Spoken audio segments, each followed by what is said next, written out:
आप सभी लोगों को बहुत बहुत नमस्कार। और बताइए भैया, क्या हाल चाल हैं? एकदम बढ़िया है? कोई दिक्कत? आज हम लोगों का जो लक्ष्य है, टारगेट है, क्वार्क पढ़ा जाएगा। आवेश संरक्षण का सिद्धांत, चालक, कुचालक, कोरोना डिस्चार्ज, आवेशन। आवेशन के तरीके को पढ़ा जाएगा। क्वार्क, आवेश संरक्षण का सिद्धांत, चालक, कुचालक, कोरोना डिस्चार्ज, आवेशन। ठीक, शुरू किया जाए। तो पहले यही है भैया, क्वार्क क्या है।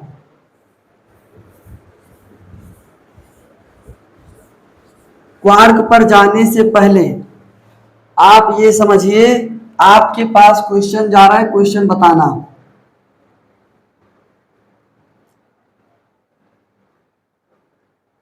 मौलिक कण कौन है या कौन से हैं? पहला ऑप्शन है इलेक्ट्रॉन, दूसरा ऑप्शन है प्रोटॉन,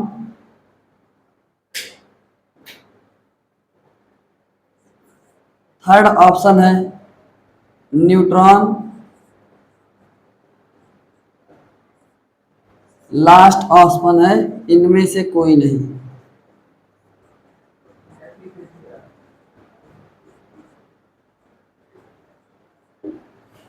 बताइए, इसमें से मौलिक कण कौन है?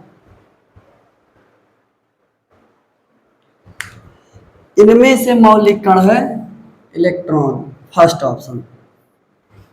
आपको जानकर बड़ा आश्चर्य होगा कि आपने पहले सुना होगा कि मौलिक कण 3 प्रकार के हैं, इलेक्ट्रॉन, प्रोटॉन, न्यूट्रॉन। लेकिन नहीं, मौलिक कण कितने प्रकार के हैं? केवल एक है मौलिक कण। कौन है? इलेक्ट्रॉन। आपकी प्रोटॉन और न्यूट्रॉन ये मौलिक कण नहीं है, ये क्वार्क से मिलकर बने हुए हैं। किससे मिलकर बने हुए हैं? क्वार्क से मिलकर बने हुए हैं।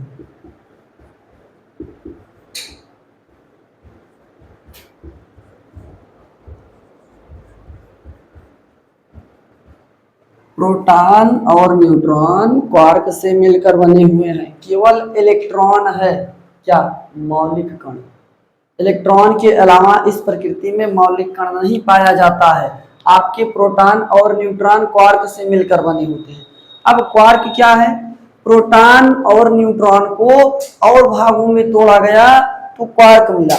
अब ये क्वार्क जो है 6 प्रकार का है। आपको केवल 2 क्वार्क बताए गए होंगे, आपका अप क्वार्क, डाउन क्वार्क। लेकिन नहीं, क्वार्क 6 प्रकार का है। कितने प्रकार का है? 6 प्रकार के क्वार्क है।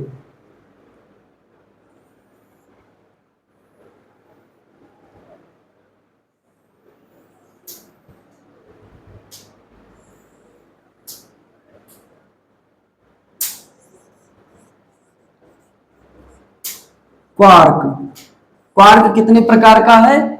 6 प्रकार का है। कौन कौन सा है? Up quark, down quark, up quark, down quark, top, bottom, charm, beauty. Quark कितने प्रकार का है? 6 प्रकार का है। कौन कौन सा है? Up quark, down quark, top, bottom, charm, beauty. अब ये किससे मिलकर बने हैं? हमने कहा इलेक्ट्रॉन क्या है? मौलिक कण है। इलेक्ट्रॉन क्या है? मौलिक कण है, ना कि आपके प्रोटॉन और न्यूट्रॉन मौलिक कण है। प्रोटॉन और न्यूट्रॉन नहीं है। प्रोटॉन और न्यूट्रॉन क्वार्क से मिलकर बने हैं। अब क्वार्क किन से मिलकर बना है? क्वार्क कितने प्रकार का? 6 प्रकार का। Up quark, down quark, top, bottom, charm, beauty. तो आपका जो अप क्वार्क है, अप क्वार्क का जो मान है 2/3 इलेक्ट्रॉन। कितने? 2/3 इलेक्ट्रॉन मिलकर अप क्वार्क बनाते हैं, और -1/3 इलेक्ट्रॉन मिलकर किसका निर्माण करते हैं? आपके डाउन क्वार्क का। ये आपका जो नीचे का है अप टॉप चार्म, ये आपके हैं 2/3 इलेक्ट्रॉन मिलकर बनाए हैं। कितने? 2/3। और आपके जो यहाँ पर नीचे हैं ये आपके 1/3 इलेक्ट्रॉन में तोड़े गए हैं। कितने में? 1/3 में। ये है आपके क्वार्क। इन क्वार्क को याद कर लेना। अब quark, down quark, top, bottom, charm, beauty. कितना क्वार्क हुआ? 6 क्वार्क हुए। कितना ध्यान देना है इतना लिख लीजिए, क्वार्क में इससे ज्यादा नहीं पढ़ना है।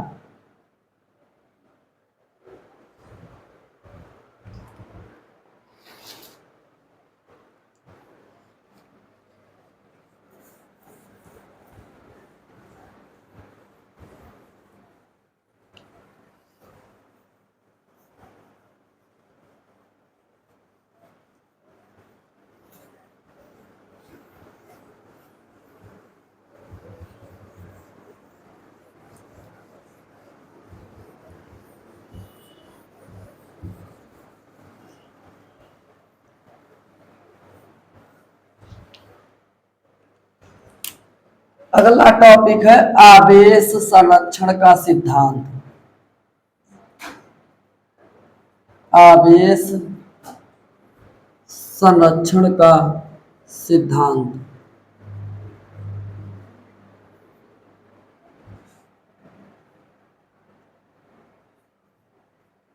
Conservation of charge.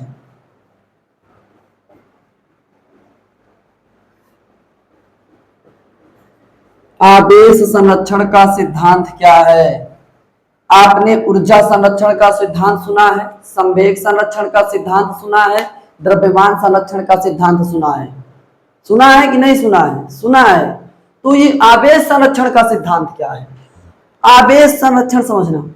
आवेश संरक्षण का सिद्धांत क्या है? आवेश संरक्षण के सिद्धांत में यही बताया गया है, समझना, ध्यान से सुन लीजिए। आवेश संरक्षण का सिद्धांत, आवेश को ना तो उत्पन्न किया जा सकता है ना ही नष्ट किया जा सकता है। आवेश को केवल एक वस्तु से दूसरी वस्तु पर स्थानांतरित किया जाता है। यह है आवेश संरक्षण का सिद्धांत। आपने क्या पढ़ा? द्रव्यमान संरक्षण का सिद्धांत। पढ़ा कभी कि नहीं पढ़ा? पढ़ा है, पढ़ा है आपने द्रव्यमान संरक्षण का सिद्धांत। क्या है द्रव्यमान संरक्षण का सिद्धांत? यही पढ़ा है, यही रट्टा लगाया है। द्रव्यमान को ना तो उत्पन्न किया जा सकता है और ना ही नष्ट किया जा सकता है। ऊर्जा संरक्षण के सिद्धांत में क्या पढ़ा? ऊर्जा संरक्षण के सिद्धांत में भी यही पढ़ा है। ऊर्जा तो ना तो उत्पन्न की जा सकती है और ना ही नष्ट की जा सकती है। केवल ऊर्जा को एक रूप से दूसरे रूप में परिवर्तित किया जा सकता है। ये बातें समझ में आ रही ना? अभी आपका मान लीजिए आपका नाम क्या ले लिया जाए? चलिए आपका नाम ले लिया गया बबीता। क्या नाम ले लिया गया? बबीता। अब कह दिया जाए बबीता के संरक्षण का सिद्धांत बताओ, तो क्या कहेंगे? बबीता को ना तो उत्पन्न किया जा सकता है और ना ही नष्ट किया जा सकता है। यह है बबीता के संरक्षण का सिद्धांत। आपका नाम क्या है? अपना नाम ले लीजिए और सामने लगा लीजिए संरक्षण का सिद्धांत, डैश संरक्षण का सिद्धांत। तो डैश संरक्षण के सिद्धांत में डैश को ना तो उत्पन्न किया जा सकता है ना ही नष्ट किया जा सकता है। यह है आपके आवेश संरक्षण का सिद्धांत। तो आवेश संरक्षण के सिद्धांत से क्या समझ में आया है? क्या समझ में आया आवेश संरक्षण के सिद्धांत से? यही बात समझ में आई ना कि आवेश को ना तो उत्पन्न किया जा सकता है ना ही नष्ट किया जा सकता है। यह है आवेश संरक्षण का सिद्धांत। अभी कह दिया जाए फलाने संरक्षण का सिद्धांत बताओ, तो क्या कहना है फलाने संरक्षण के सिद्धांत में? फलाने को ना तो उत्पन्न किया जा सकता है और ना ही नष्ट किया जा सकता है। और आपने संवेग संरक्षण का सिद्धांत पढ़ा। संवेग को ना तो उत्पन्न किया जा सकता है ना ही नष्ट किया जा सकता है। ऊर्जा संरक्षण का सिद्धांत पढ़ा। ऊर्जा को ना तो उत्पन्न किया जा सकता है और ना ही नष्ट किया जा सकता है। अब आप समझ में आया? आपका नाम ले लिया जाए, जो भी नाम है आपका, आपके नाम के सामने लगा दिया जाए संरक्षण। क्या लगाया जाए? संरक्षण।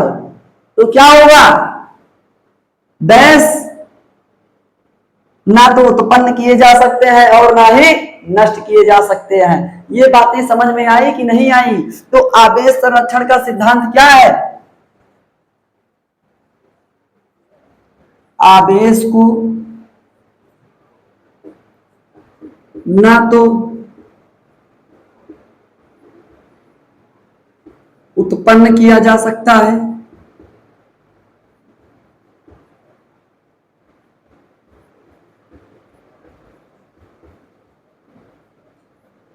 और ना ही नष्ट किया जा सकता है।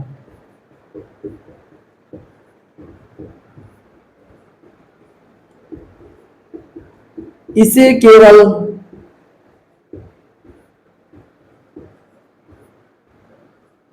एक वस्तु से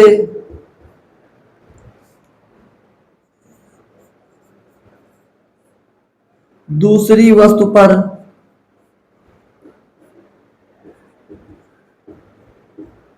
स्थानांतरित किया जाता है।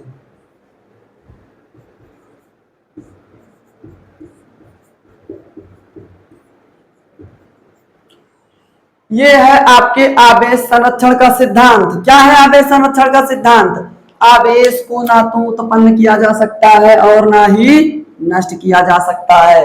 इसे केवल एक वस्तु से दूसरी वस्तु पर ट्रांसफर किया जा सकता है, किया जाता है बस, और कुछ नहीं पढ़ना। यही है आवेश संरक्षण का सिद्धांत। यही है कंजर्वेशन ऑफ चार्ज। ऊर्जा संरक्षण का सिद्धांत क्या है? क्या है ऊर्जा संरक्षण का सिद्धांत? अभी बताया ना कि ऊर्जा को ना तो उत्पन्न किया जा सकता है और ना ही नष्ट किया जा सकता है। ये थे आपके क्वार्क बता दिया गया, आवेश संरक्षण का सिद्धांत बता दिया गया। आवेश संरक्षण का सिद्धांत समझ में आया? आया समझ में कि नहीं आया? नहीं आया तो एक बार पीछे करके देख लेना, ठीक। अब इसके आगे देखना,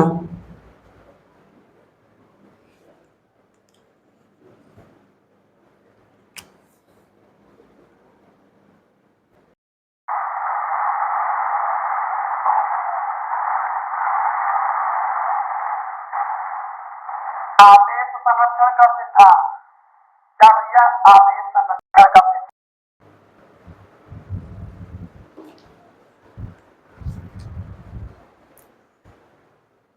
आवेश संरक्षण का सिद्धांत। क्या भैया? आवेश संरक्षण का सिद्धांत। आवेश संरक्षण के सिद्धांत में बताया गया कि आवेश को ना तो उत्पन्न किया जा सकता है और ना ही नष्ट किया जा सकता है। इसे केवल एक वस्तु से दूसरी वस्तु पर स्थानांतरित किया जाता है। अब आपका है इंपॉर्टेंट पॉइंट। इंपॉर्टेंट पॉइंट में पहला पॉइंट ये है, पहला पॉइंट ये है इंपॉर्टेंट पॉइंट में कि आवेश जो है बिना द्रव्यमान के संभव नहीं है। कौन? आवेश। आवेश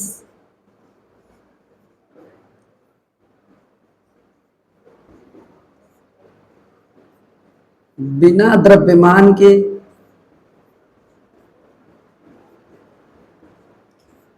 संभव नहीं है, परंतु द्रव्यमान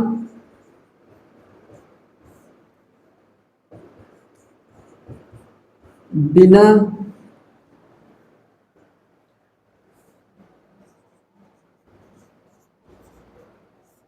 आवेश के संभव है। आवेश क्या बताया गया? किसी वस्तु का वह गुण जिसकी वजह से वह क्या करती है? वैद्युत बल लगाती है। यही बताया गया आवेश में ना। आवेश में क्या बताया गया कि आवेश क्या है? आवेश किसी वस्तु का वह गुण है जो क्या करता है? किसी वस्तु पर वैद्युत बल लगाता है। वैद्युत बल क्या है? जो आकर्षण और प्रतिकर्षण दोनों प्रकार के बल लगाते हैं, ये है वैद्युत बल। तो इसका द्रव्यमान, इसका द्रव्यमान, क्या ये एक दूसरे को प्रतिकर्षित कर रहे हैं? वैद्युत बल लगा रहे हैं? नहीं लगा रहे हैं, नहीं लगा रहे हैं, वैद्युत बल नहीं लग रहा है यहां पर। तो आपका जो वैद्युत बल है, वैद्युत बल क्या है? जो आपका इस पर ध्यान देना, वैद्युत बल क्या है? वैद्युत बल में यही बताया, आकर्षण और प्रतिकर्षण बल, यही बताया गया ना।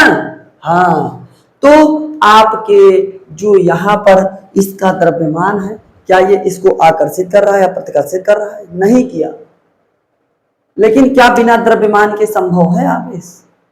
आप बात समझिए। जैसे इलेक्ट्रॉन का आवेश, किसका? इलेक्ट्रॉन पर आवेश है 1.6 × 10⁻⁻⁹ कूलम। क्या इलेक्ट्रॉन का द्रव्यमान नहीं है? इलेक्ट्रॉन का द्रव्यमान है। कितना है इलेक्ट्रॉन का द्रव्यमान? इलेक्ट्रॉन का द्रव्यमान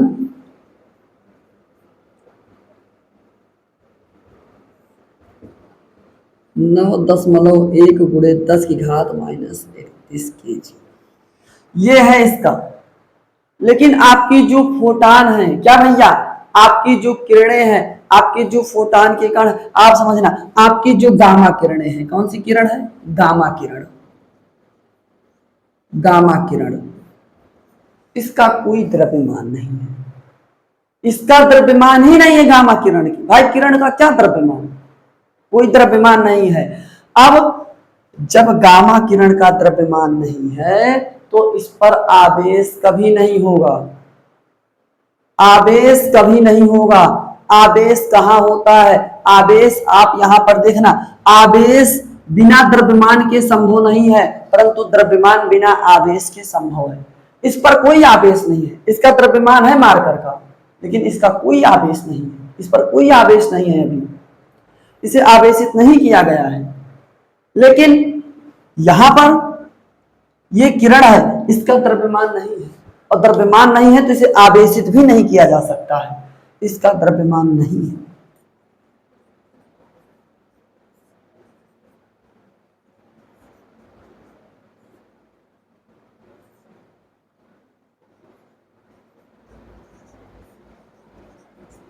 शून्य है। ठीक, ये है आपका। और दूसरा पॉइंट, ये बात ध्यान देना, दूसरा पॉइंट ये है, समान आवेश एक दूसरे को प्रतिकर्षित करते हैं। समान आवेश क्या करते हैं? एक दूसरे को प्रतिकर्षित करते हैं। समान प्रकृति के आवेश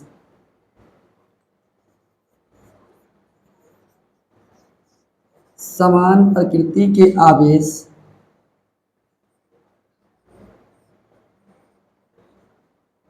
एक दूसरे को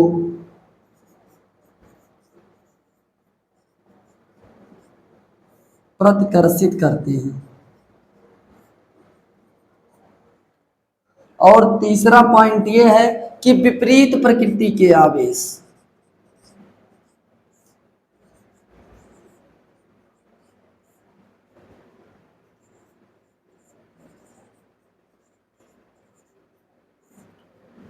आकर्षित करते हैं।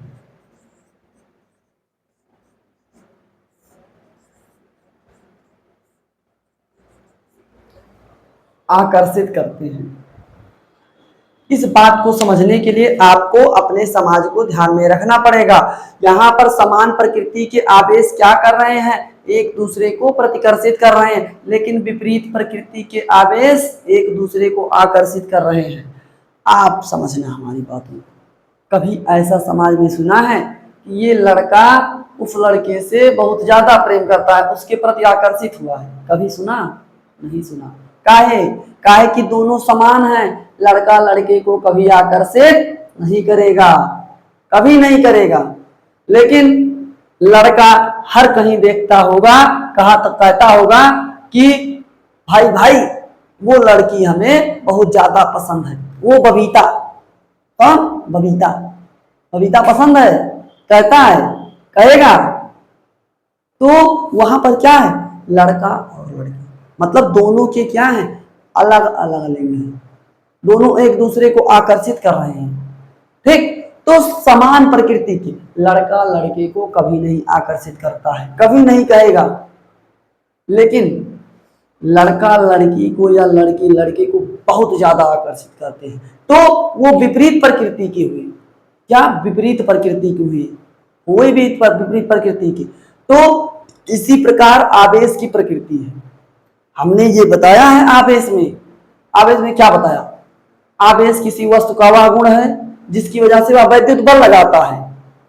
क्या लगाता है? वैद्युत बल लगाता है। तो आवेश, हम एक वस्तु हुए तो आवेश हमारा गुण हुआ, अभी हमें आवेशित किया जा सकता है। अभी आगे जब आवेशन बताएंगे तो उसमें कराएंगे, कराया जाएगा, बिल्कुल कराया जाएगा। ठीक, तो आवेश हमने बताया वस्तु का गुण है। तो भाई लड़का लड़की को आकर्षित कर रहा है, ये आपका गुण नहीं है, ये प्रकृति में ये गुण नहीं पाए जा रहे हैं। तो ये विपरीत प्रकृति के हैं, विपरीत नेचर के हैं। समान प्रकृति के आवेश एक दूसरे को प्रतिकर्षित करते हैं, एक दूसरे क्या करते हैं, प्रतिकर्षित करते हैं, और समान विपरीत आवेश एक दूसरे को आकर्षित करते हैं। आकर्षित करते कि नहीं करते, करते हैं। ये है आपका इंपॉर्टेंट पॉइंट में ध्यान देना। और आपका जो द्रव्यमान है ये बिना आवेश के संभव है, होगा, बिना आवेश के द्रव्यमान रहता है, लेकिन आवेश बिना द्रव्यमान के नहीं होता है, कभी नहीं होता। ठीक, इन बातों को लिख लीजिए।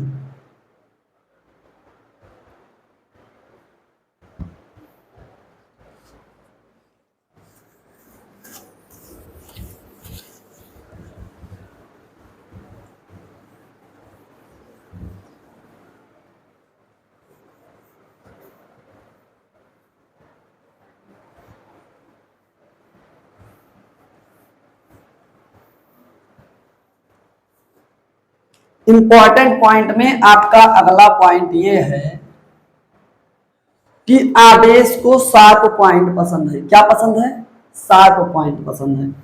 आवेश को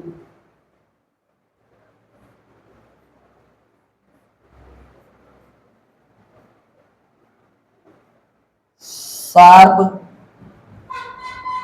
पॉइंट पसंद है। ठीक, आवेश को क्या पसंद है, शार्प पॉइंट पसंद है। अब शार्प पॉइंट क्या है ये बात समझिए। ये शार्प पॉइंट क्या है सर जी, ये बताइए। शार्प पॉइंट, अरे भैया शार्प पॉइंट का मतलब नुकीला भाग।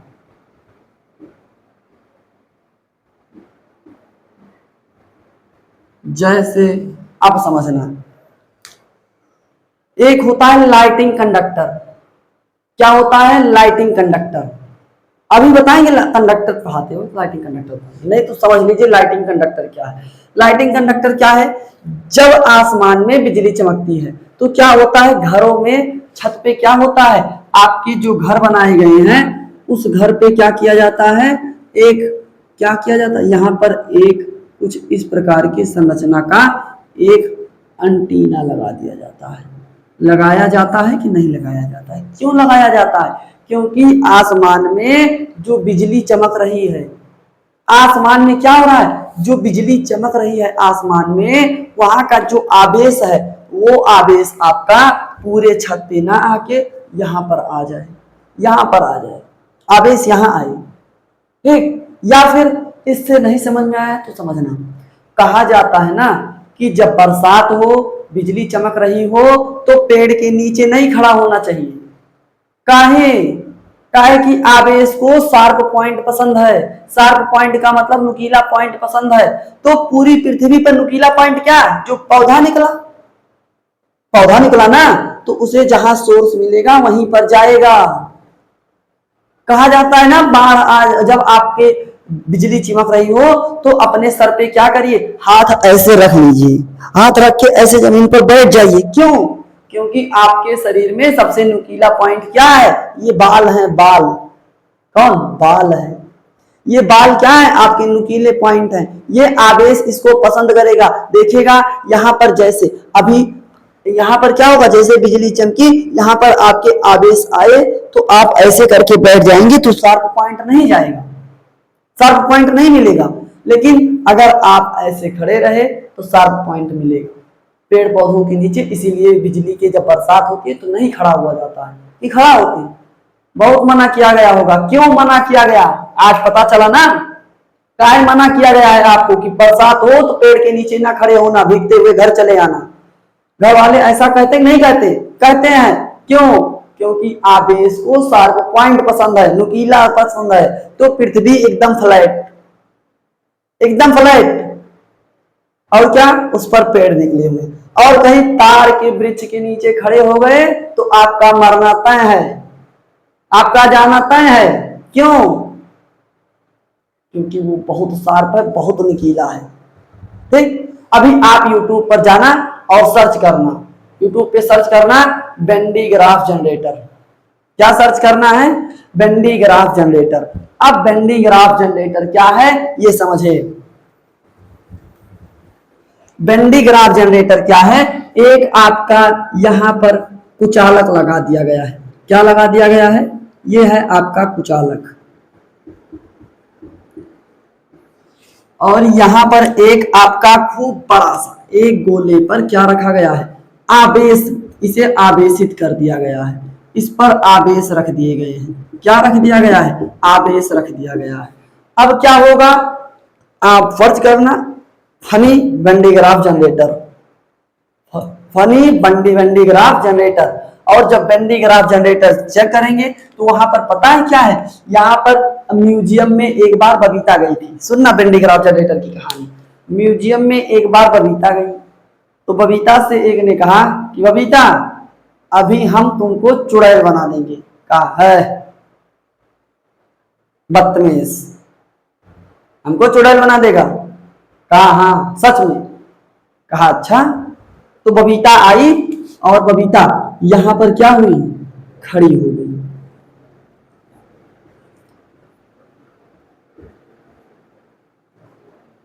अब बबीता यहां पर खड़ी हुई, तो बबीता ने क्या किया? अपना हाथ इसके ऊपर रखा, और जैसे बबीता ने बेंडी ग्राफ जनरेटर पर हाथ रखा तो जानते हैं क्या हुआ? ये जो यहाँ पर आवेश थे, ये आवेश इसके नुकीले पॉइंट, सबसे नुकीला पॉइंट कहाँ है? बाल। बाल है ना, ये बाल। अब बबीता के बाल पर क्या हुआ? ऐसे ऐसे बाल खड़े हो गए, ऐसे ऐसे चुड़ैलों की तरह ऐसे बबीता के बाल खड़े हो गए। क्यों खड़े हो गए? क्योंकि जो आवेश था, क्या था?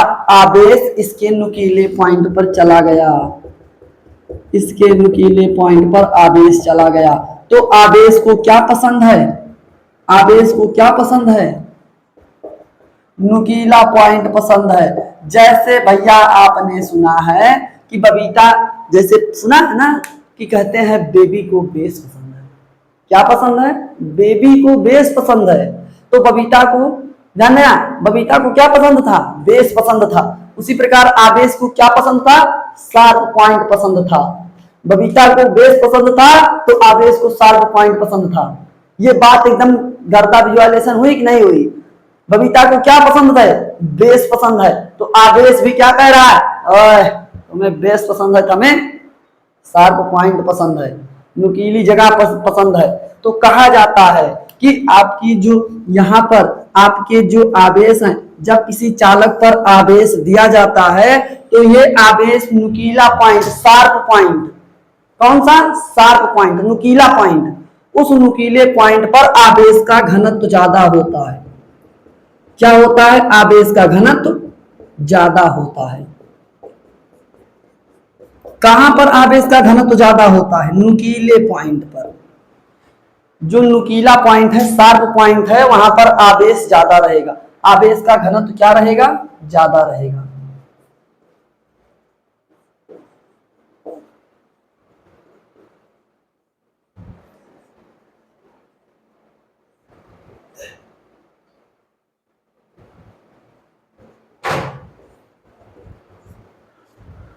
कहां पर आवेश का घनत्व ज्यादा होता है? शार्प पॉइंट पर, नुकीले पॉइंट पर। और शार्प पॉइंट आपको बता दिया गया।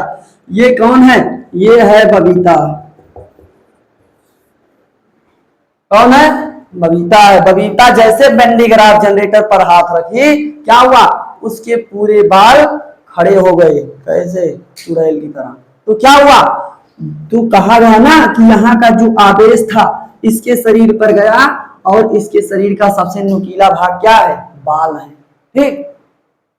तो यहां पर आपकी क्या हुई? आवेश को क्या पसंद है? शार्प पॉइंट पसंद है। बबीता को क्या पसंद था? बेस पसंद था। तो आवेश को क्या पसंद है? शार्प पॉइंट पसंद है। ठीक। आवेश का घनत्व ज्यादा होता है कहां पर? नुकीले भाग पर।